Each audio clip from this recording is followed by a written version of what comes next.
तो गाइस इतने प्यारे प्यारे फूल निकले ना, यहाँ पे स्प्रिंग सीज़न है और जगह जगह पे ये जो हैं फ्लावर्स लगे हुए हैं, कहीं येलो हैं और ये बड़े प्यारे से मुझे लगे कि क्योंकि इसमें वाइट और ऑरेंज कलर था तो ये बहुत ही खूबसूरत लग रहे थे। तो मैंने सोचा क्यों ना मेरी वीडियो में ये ज़रूर आने चाहिए और दे आर ब्यूटीफुल। जी तो अस्सलाम वालेकुम फ्रेंड्स, कैसे हैं आप? होपफुली आज मैं जो वीडियो बना रही हूँ ना वो मैंने आपको जैसे बताया था कि मैं क्वेश्चंस जो है ना वो रिवाइज़ करूँगी कि कौन कौन से क्वेश्चंस जो है ना वो इंटरव्यू में आते हैं।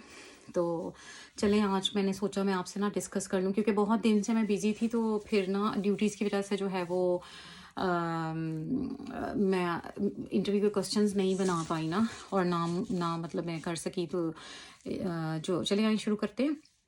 सबसे पहले ना वो कुछ वार्म अप क्वेश्चंस करते हैं जनरली। तो वो पूछ सकते हैं कि जो है ना how many patients you get in your shift, और वो प्रॉपर एक रेशो पूछते हैं कि एक नर्स पे ना कितनी रेशो है। तो मैंने जब उनको बताया था ना तो मैंने उनको ये बताया था कि हमारी हमारी डिफरेंट शिफ्ट्स में डिफरेंट रेशोज़ होती हैं क्योंकि हमारे पास 3 शिफ्ट्स होती हैं। यहाँ पे यूके में जो है आयरलैंड में 12 घंटे की सिर्फ एक शिफ्ट होती है मॉर्निंग और फिर नाइट होती है, लेकिन हमारी कंट्रीज़ के अंदर और डिफरेंट कंट्रीज़ में जो है वो ज़्यादातर 3 शिफ्ट्स हैं। तो आपने ना उनको ये एक्सप्लेन करना है कि मॉर्निंग में जब हम इतना स्टाफ होते हैं क्योंकि स्टाफ ज़्यादा होता है तो इतना पेशेंट हमें आता है, इवनिंग में इतने आते हैं और नाइट पे इतने आते हैं। तो कोशिश कीजिएगा रेशो जो ना वो ज़्यादा ही बताइएगा क्योंकि यहाँ पे नर्स और पेशेंट की रेशो जो है ना 1 नर्स पे 10 भी है और 1 पे 8 भी हैं। तो अगर आप बता भी देंगे तो इसमें कोई हर्ज नहीं है क्योंकि पाकिस्तान में भी तो हम बहुत सारे जो है वो पेशेंट्स पे जो है ना एक नर्स एट अ टाइम दिल करे तो 40 पेशेंट्स पे भी काम कर रहे होते हैं। जैसे आपको पता है हमने सारी वार्ड को देखना होता है, एक नर्स मैनेज कर रही होती है, स्टूडेंट्स हैं तो हेल्प मिल जाती है वरना नहीं मिलती।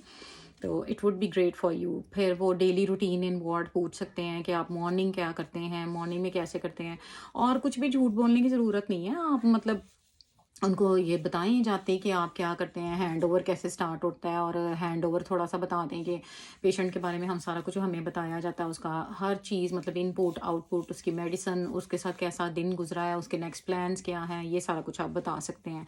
और हैंड ओवर जो है ना आपने इस बार के थ्रू बताना है, और इस बार का मतलब है इंट्रोडक्शन, सिचुएशन, बैकग्राउंड, असेसमेंट, और उसका जो है वो रिज़ल्ट क्या था, और ये सारा कुछ आप इस तरीके से बताएंगे ना तो वो ज़्यादा बेहतर हो जाएगा। ठीक है, तो उनको समझ आ जाएगी कि आप एक तरीके से जो है वो हैंड ओवर डिवाइड करते हैं। ठीक है, और मतलब फिर वो ये सारे जनरल क्वेश्चंस हैं जो वो करते हैं, और मेरा ख्याल है कि इनका आंसर देना कोई मुश्किल नहीं है। इसके अलावा आप पूछ सकते हैं कि हाउ टू मतलब आपसे पूछ सकते हैं कि how to handle a difficult family member. कभी कभी डेथ हो जाती है और हमें बताना बहुत मुश्किल लगता है कि फैमिली मेम्बर कैसा रिएक्ट कर सकता है, हमें कुछ पता नहीं होता। तो डेफिनेटली हम उनको काम डाउन करते हैं और आप ये सारा कुछ मतलब अच्छे तरीके से उनको एक्सप्लेन कर दें, और बहुत ज़्यादा जो है ना वो बताने की ज़रूरत नहीं है उनको चीज़ें। आप टू दी पॉइंट रहें, ये ना हो कि वो आपसे कुछ वो पूछने लग जाएं एक्स्ट्रा। तो बड़ा सोच समझ के जवाब दें। फिर ये है कि आप से वो ये पूछ सकते हैं कि प्रायोरिटाइज़ आप कैसे करते हैं पेशेंट्स को। लेट्स सपोज एक हार्ट अटैक का पेशेंट है, जैसे मुझे से उन्होंने पूछा था, इधर कोई अनकॉन्शियस पड़ा है, उधर रेनल फेलियर का पेशेंट है, उधर कोई और पेशेंट है, डायबिटीज़ का पेशेंट है। तो डेफिनेटली आप उनको जो है बताएं कि हम सबसे पहले जो है वो हार्ट अटैक के पेशेंट को प्रायोरिटाइज़ करेंगे क्योंकि जो दूसरे पेशेंट हैं ये तो लॉन्ग टर्म में इनकी मेडिकेशंस हैं, definitely they are very sick, लेकिन इनकी मेडिकेशंस चलेंगी, ये थोड़ा स्लोली जो है वो करेंगे, रिकवर करेंगे, और हेड इंजरी का पेशेंट आ सकता है। तो वो आपसे ये पूछेंगे कि आप किसको पहले प्रायोरिटाइज़ करोगे। डेफिनेटली इसको आंसर करना कभी कभी ट्रिकी हो जाता है, वो बता भी देते हैं कि ये पेशेंट है, तो आप उसको जो है वो अच्छे तरीके से उसको आंसर करें। और फिर है कि what steps would you follow if you cause a drug error. तो आपसे अगर कोई ड्रग एरर हो जाता है ना तो आप उसमें क्या स्टेप्स फॉलो करेंगे। तो फिर आपने बताना है कि मैंने पेशेंट को एक्सप्लेन किया है, मैंने फैमिली मेम्बर को एक्सप्लेन किया है, मैंने सबसे पहले तो अपने लाइन मैनेजर को बताया है कि मुझसे ये ड्रग एरर हो गया है। अव्वल तो यहाँ पे ड्रग एरर्स होते नहीं हैं आयरलैंड में, बहुत रेयर है, मतलब क्योंकि हम ओरल मेडिकेशन ज़्यादा पेशेंट को यहाँ पे दी जाती हैं। सेकेंडली जब हम आईवी लगाते हैं ना यहाँ पर, तो हमें 2 नर्सिस के साइन चाहिए होते हैं, तो हम अकेले जाके कुछ भी आईवी नहीं दे सकते। तो इन केस अगर आप पे वर्कलोड ज़्यादा है, आप पे प्रेशर ज़्यादा है, तो दैट मीन्स कि आप कोई मिस्टेक कर सकते हैं। एनी हाउ यहाँ पे जो है अगर आप बना रहे हैं तो दूसरी नर्स ने आपके साथ आना है, फ्लूइड चेक करना है, और यहाँ पर हमें पूरी एक फ़ाइल दी जाती है जिसके अंदर हर इंजेक्शन का जो है ना वो प्रोटोकॉल है कि उसको किस में डिल्यूट करना है, उसको किस चीज़ में देना है, कितने मिनट के लिए देना है, और किस चीज़ की जो है वो साथ में इंडक्शन जो है वो नहीं करनी है, या क्या चीज़ उसके साथ नहीं लगानी है। तो वो सारा प्रोटोकॉल जो है ना वो बताया जाता है। तो इन चीज़ों का बड़ा यहाँ पे ध्यान रखा जाता है, जो कि मुझे बहुत अच्छा लगा एक्सपीरियंस आके। सेकेंडली जो है आपने बताना है कि can you explain the steps to ensure safe drug rounds. तो आपने उनको बताना है कि हम सेफ ड्रग राउंड्स इस तरह से करते हैं कि हम पेशेंट के जो 10 राइट्स हैं या 7 राइट्स, कुछ हॉस्पिटल में 7 है, कुछ में 5 है, तो जितने भी हैं ना आजकल आपको पता है 10 चल रहे हैं और 7 चल रहे हैं, तो आप वो जो है ना उनको एक्सप्लेन करें कि 7 राइट्स जो हैं वो हम जो है वो उसको फॉलो करते हैं अपने हॉस्पिटल में, और ये जो है हम जो है वो इसके थ्रू मैं मेडिकेशन करती हूँ, तो एरर होने का काम चांस है। सेकेंडली मैं पेशेंट के पास जाती हूँ, उससे नाम पूछती हूँ, उसका डेट ऑफ बर्थ पूछती हूँ, जो कि यहाँ पर है कि हम पेशेंट का जो है एक बैंड लगा दिया जाता है यहाँ पे पेशेंट के, और आइडेंटिफिकेशन बैंड और रेसोग्राफ भी उसको कहते हैं। तो सारा उस पर एड्रेस, पेशेंट का नाम, एज, डेट ऑफ बर्थ, हर चीज़ मेंशन होती है। तो हम वहाँ पे जाते हैं, उनसे पहले उनका नाम पूछते हैं, हम उनको कहते हैं कि आप अपना नाम और एज जो है ना अपनी डेट ऑफ बर्थ रिपीट करें, और हम ये मेक श्योर करते हैं पेशेंट को, तो आप ये बता सकते हैं, ठीक है।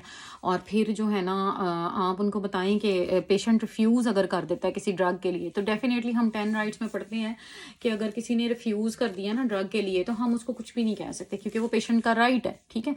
तो थोड़ा सा आप जो है ना थोरो स्टडी कर लीजिएगा, गूगल पे अच्छे आंसर्स मिल जाते हैं जो मैं क्वेश्चंस बता रही हूँ ना। तो एक रजिस्टर ले लें, एक पेन ले लें, छोटी सी एक डायरी प्रिपेयर कर लें कुछ क्वेश्चंस के लिए, और मैं डेफिनेटली कोशिश करूँगी कि ये सारे क्वेश्चंस जो है ना वो और भी आपको बताऊँ, ताकि आप ज़्यादा ज़रा स्टडी कर लें, तो अगर वो कुछ पूछते हैं तो इतना फिर आपको प्रॉब्लम ना हो।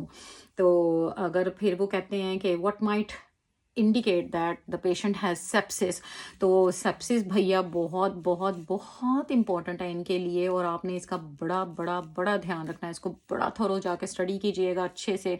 और what does a sepsis screening entails, और आपको क्या बताता है, आपने सेप्सिस स्क्रीनिंग कैसे करनी है, और सेप्सिस को कंट्रोल करने के लिए जो है ना वो सेप्सिस 6 के नाम से बंडल है, और वो आपसे पूछते हैं कि पहले 3 अलग हैं और 3 जो हैं वो अलग हैं, ठीक है। बंडल के अंदर 3 चीज़ें अलग हैं जो कि हमने पहले लेनी होती हैं, और फिर हमने देना क्या है पेशेंट को, ठीक है। तो वो जब आप थोरो स्टडी करेंगे गूगल से, एनी हो मैं कोशिश करूँगी कि मैं सेप्सिस जो है ना वो डिटेल में ज़रा डिस्कस कर लूँ। और if you found a patient collapse on the ground, तो फिर आप क्या करेंगे। अगर पेशेंट कलैप्स हो गया ग्राउंड पे, सबसे पहले तो आपने पेशेंट को बिल्कुल हिलाना नहीं है जहाँ पे वो है, क्योंकि उसकी जो है वो स्पाइन की या फिर ये बैक जो नेक है ना इसकी इंजरी हो सकती है, ठीक है, वर्टिब्रा की या कुछ भी। तो आपने उसको हिलाना नहीं है, आपने उसको बस मतलब इतना टैप करके पूछना है are you fine, are you okay. अगर वो रिस्पॉन्ड कर रहा है तो ठीक है, नहीं तो आप हेल्प के लिए शाउट करें, जिस तरह हम CPR में शाउट करते हैं, ठीक है। जल्दी से अपने लाइन मैनेजर को बुलाएं, कॉल बेल्स बजाएं, ताकि आपके लिए हेल्प आए, ताकि वो आएँ और पेशेंट को आपके साथ मिल के बोर्ड पे या जैसे भी वो सीधा कर सकें या वो बेड पे लेके जा सकें, ठीक है। तो आपने इन चीज़ों का बड़ा बहुत ख्याल करना है। और आई थिंक ये 13 क्वेश्चंस हैं जो हो गए हैं, और मैंने आपको बताया है। तो काइंडली मैं यही कहूँगी कि आप ना मेरी वीडियो ज़रूर, बहुत ब्रीफ हैं, आई नो इरिटेट हो जाता है ना इंसान, और आपको लगता है कि जल्दी से पता चल जाए सब कुछ। तो आप ना मतलब धीरज से और आराम से इनको देखा करें, तो डेफिनेटली आपको ना फ़ायदा होगा। और ये सारे क्वेश्चंस जो मैंने आपको बताए हैं, ये आप किसी रजिस्टर पे लिख लीजिए, और it would be great for you कि आप इसको लर्न करेंगे। तो थैंक यू सो मच, और मैं कोशिश करूँगी कि मैं जल्दी एक और वीडियो बनाऊँ, ताकि आपकी जो इंटरव्यू की प्रेपरेशन है ना वो पहले ही हो जाए। और प्लीज़ काइंडली मुझे मैसेज कर दिया करें मेरे यूट्यूब के नीचे जो भी वीडियोस हैं, तो मैं आपकी क्वायरीज़ जो हैं उनको जल्द से जल्द जो है ना उसको कोशिश करूँगी कि दूर कर दूँ, अगर जितना मुझे पता है। Thank you so much.